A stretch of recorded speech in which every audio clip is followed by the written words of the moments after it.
and welcome back to another episode of Bounce with Laurentia on the Lauren TV, a channel that celebrates ordinary people doing extraordinary things. So please subscribe, like, share, and also click on that notification bell to get notified anytime I post new content.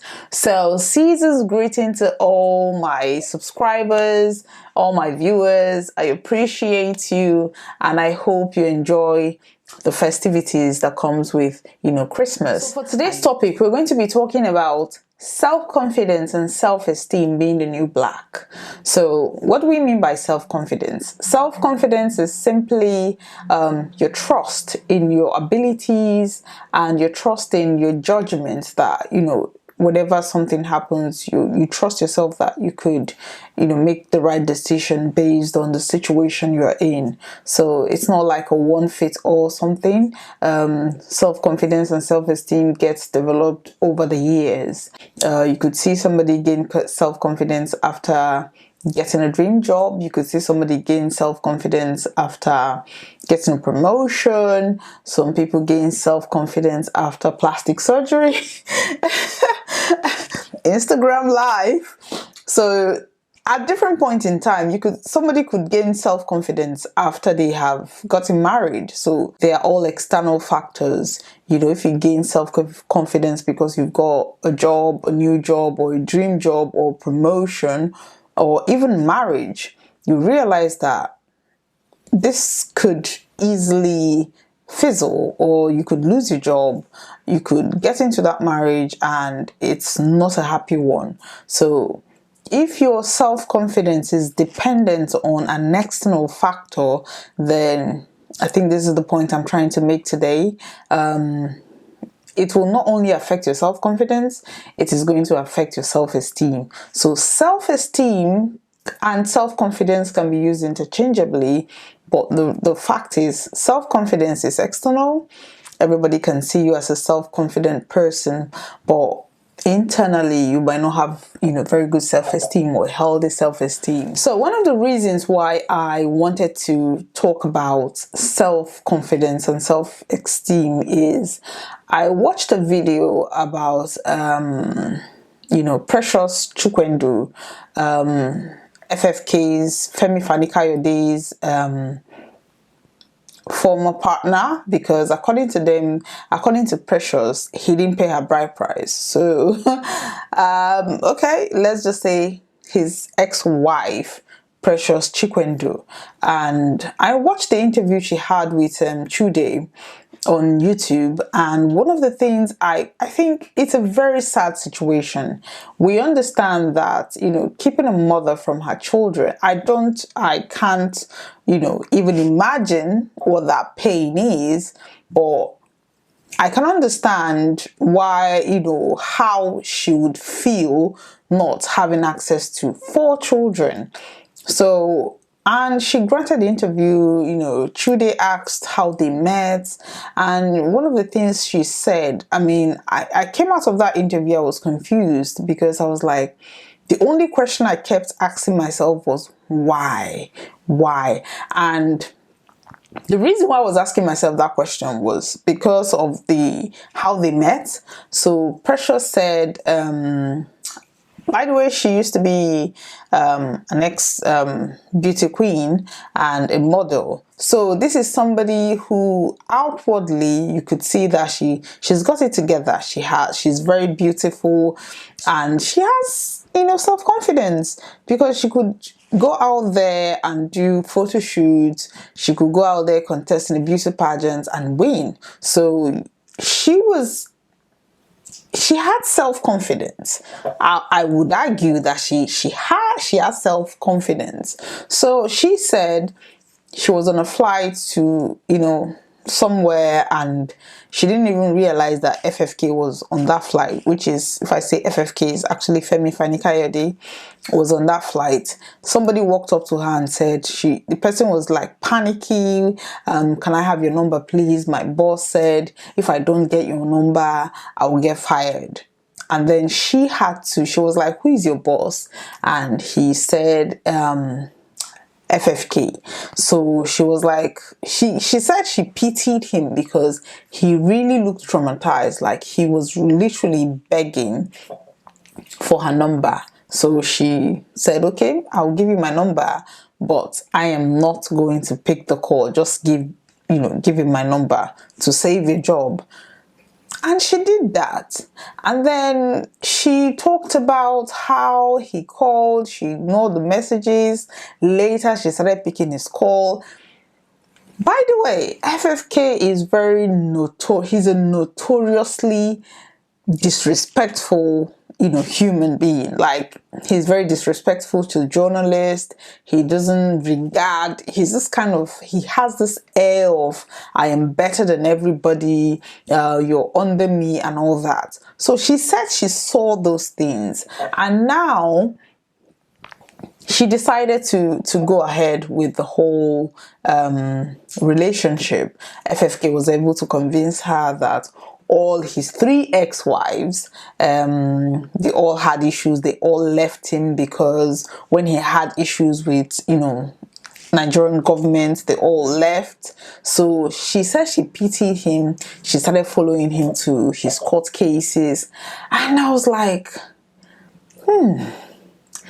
this is somebody is rude, well documented, is rude, and you have seen it for yourself. The way the staff, approached you and was panicky that his boss is going to fire him if he doesn't get your number.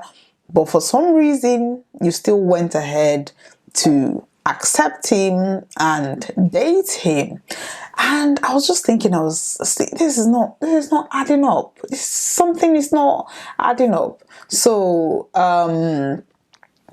Chude, which is a very good interviewer, and he asked, okay, if this doesn't make sense, if this is not adding up to you, if he is that bad, why did you go ahead with? She said, oh, that she wants to experience, she likes to experience people herself. Like, if somebody tells her that this person is bad, she doesn't really make that judgment. She wants to experience, the person. It's just like saying Hitler is bad, and you're saying, no, I want to experience Hitler for myself. I want to experience Hitler for myself. And it's that, she said that was the mindset that she had, which I can't understand that, but that was her own understanding and ways of dealing with things. So she followed FFK, and FFK was like, oh, let's have children. I've only had girls, I want to have boys now. And she agreed. And Trudy was like, why did you even agree to such an arrangement? One thing that made sense to me in everything she said, I'm not talking about, her situation is a very bad situation. I'm not trying to bash her for her decisions. She's made those decisions, and she is really, people are rallying around her trying to get her to see her kids. But the reality of things is, the lesson that needs to be learned from this thing is, she talked about, she was in a previous relationship before she met FFK. So that relationship ended and the guy married somebody else. So now I think, I assume that her self-esteem has been affected, because this is somebody that she was in a relationship with, probably thinking she's going to marry, and all of a sudden he breaks up with her and he's married somebody else. So I think she's trying to, sometimes when people come out of a relationship and you don't really take time to heal, you don't really take time to take stock and just give yourself time to detox, to just relax. So I think she didn't really have that time, and then she met a manipulative person like FFK, and she was hooked. He told her, I want boys. They went for IVF, and she got pregnant for the first one. he was literally beating her all through that pregnancy, and she gave birth and then went back again and had 3. She went back again for an IVF. I mean, from stories I've heard about IVF, it's not a walk in the park. It's not like you're having fun and then you get pregnant. No, it's not that. All these needles and everything, and then they harvest your egg, and then all these complicated things. And in my head I was thinking, why would you go through all these things for somebody that is not even nice to you? Somebody that is, punching you on a daily basis. Why would you put yourself through that? And the only thing I could come up with is lack of self-confidence, lack of self-esteem. We see people online, we see very beautiful, people online, especially in the surgery age, whereby you see people surgically enhanced and they look really nice, but you don't know what's going on internally. I think self-confidence and self-esteem is very important to have, and it is not just like a destination. Oh, I have self-confidence today and I'm done. It's something you need to work on a daily basis. Sometimes I wake up and I'm not confident about doing something, and I have to really kind of give myself pep talks to do things. Or you're in a bad situation and you get out of that situation, you need to literally pull yourself out of that situation. One of the things I've realized is people depend on other people to make them happy, which is the very wrong way around it. Be happy, make yourself happy. And even if somebody has offended you or has done something to you that will make you really unhappy, pick yourself up. Self-confidence is about owning whatever things life throws at you and moving on in a positive direction. If your self-confidence is dependent on external factors, let's say you get a new job, so now you have self-confidence. What if you lose that job? Or if you get a promotion and then now you have self-confidence, what if you lose the job or you get demoted for whatever reason? What if you're thinking, oh, I will have self-confidence if I do this plastic surgery? What if you get that done and you get botched? What would you do? Or you say, oh, my self-confidence will come when I get married. What if you get into that marriage and it's a situation whereby you're not happy in? Then what do you do? So self-confidence and self-esteem should be something you have to develop on your own. My happiness shouldn't be dependent on my job. My happiness shouldn't be dependent, having a good job, being married, getting the Kim Kardashian as it can boost your self-confidence, but that shouldn't be what makes you happy, because at the end of the day, you are happy. You have confidence when you're happy. Even if you have self-confidence and you're not happy, your self-esteem will suffer. So at the end of the day, the bridging gap in this whole thing is happiness, internal happiness, self-happiness. Happiness is a choice. Sometimes people think happy people, never go through anything. Even the comedians, the best of them all, will tell you, I come on stage and I make somebody happy and I still have problems. So it's a choice. They can choose not to do. They feel, okay, this is my job, I have to do it. And you put up that front. Fake happiness until you have it. If that makes sense. Because if you're feeling gloomy and you're not smiling, it's just like happiness is infectious.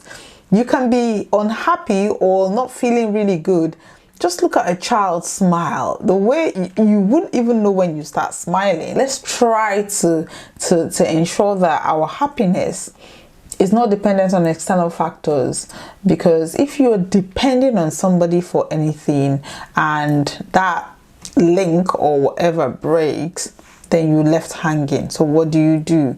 If you need somebody to make you happy and something happens, what happens to your own happiness? So happiness is something that we should try as much as we can to make ourselves happy. Protect your happiness, protect your mental health. Make sure that your self-esteem, your self-confidence is not dependent on anybody's thoughts, on anybody's opinion, on anybody's view of what your life should be. Don't be happy because some people will tell you, once I get this job, I will be the happiest person alive, or once I get to this level, I'll be the happiest person alive. Then you get to that level and you realize, what else? There's always something. Life is a journey, it's not a destination. You get there and then you need more of that. So be happy on your own. Whether you get there or not, you're happy. And then it kind of, once you have self-esteem and you have self-confidence, you realize that it's easier to walk into a room. You're not like looking for who likes you, but you're looking at, who do I even like in this room?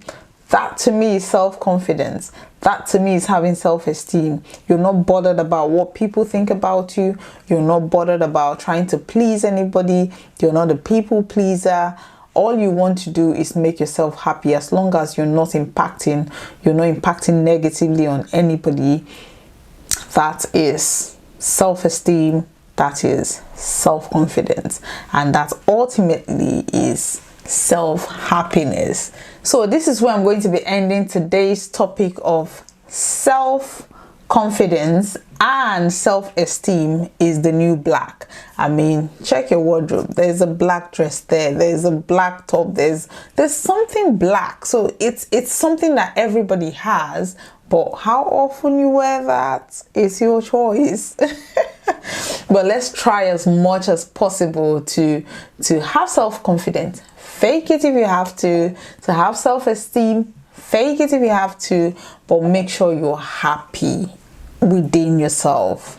Fake it even if you have to. Fake it if you have to, because life is too short to wallow in self-pity all day, all night, wishing for something, wishing for this other thing. Live for the present. Always ensure that today, no matter what happened today or what happened yesterday or what you think is going to happen tomorrow, you're happy at the present. Don't make life-changing decisions when your self-confidence and your self-esteem is not in the right place, because at the end of the day, it's going to really affect you in the long run. So thank you very much for watching today's video. If this video in any way resonates with you, please leave us a comment in the comment section, or you can email me at admin@ddlaurentv.com. I am happy to read your views. And disclaimer, I am not bashing Precious Chikwendo for her decisions. I just gave that an example for us to understand the implications of not having good self-esteem, or not being confident in ourselves. So when you're not confident in yourself, you could easily get into situations that it will take you a long time to get out of it. So my prayers and my thoughts goes out to her, and I'm wishing her all the best, and for her to get her children back, and hopefully I know justice will prevail. So thank you very much for watching today's video, and see you same time next week. Bye bye.